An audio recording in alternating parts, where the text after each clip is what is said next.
Okay, so our course outline is this URL right here. https://goo.gl/g2adtme. Right, and that'll take you to the course outline. And so at that course outline, we have this video index, and then here in the video index, we're learning about everything, the box model. Everything on the web is a box, and that means we have content, and then there's border around that content. Between the border and the content is the padding, and then between the border and other elements is margin, right? Space between the two. And so right here in CSS Essentials, this section, we have the box model and box sizing border box, and we learned what that is, box sizing border box, right? And so we were like, oh, well, let's see what that code looks like. So we could come down here and click on box model, and here it's like everything's the box. There's the content, the padding, the border, and the margin between that and the next thing. And then box sizing property, and we have file 016 box sizing. So the GitHub code is right there. GitHub user goes to 11 HTML CSS bootcamp, and that code, if you download it all, right, and we look at the 16 folder right here. And so here are those examples. And this first example, let's see what it looks like.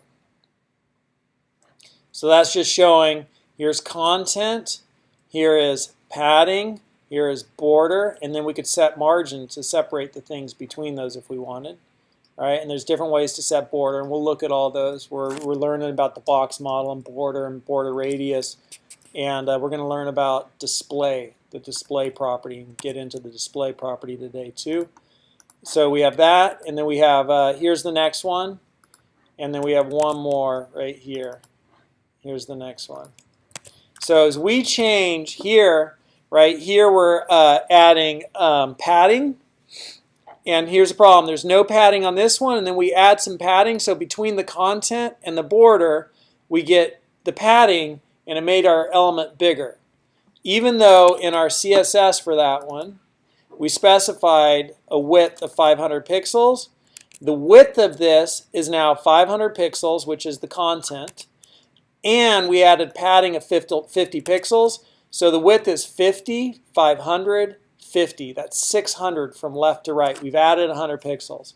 And if we want that to stay the same size, we throw onto that box sizing border box. And when we throw box sizing border box onto that, right here, pad me with BB, class BB applied. And notice I have class pad me added, and right, a space, and then BB. So both those classes, both those rule sets of CSS are being applied to this element because they both have that class. Whoa, cool, all right?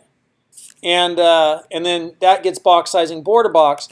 So instead of when I add padding of 50, right, instead of going out to 600, it says, okay, if padding or border increases and I have box sizing border box, the width stays the same.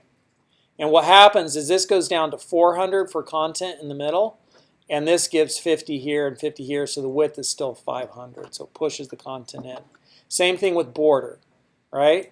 Here, there's no box sizing border box. I add border, it goes from 500 to something bigger. That one is going from 500 to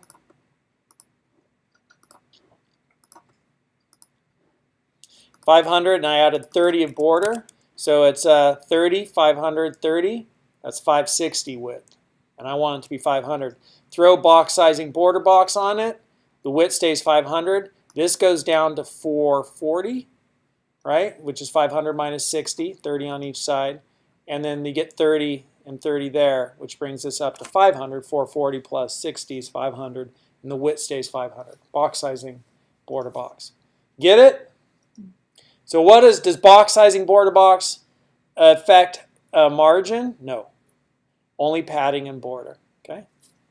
Sweet. So that's box sizing border box. Awesome. Awesome.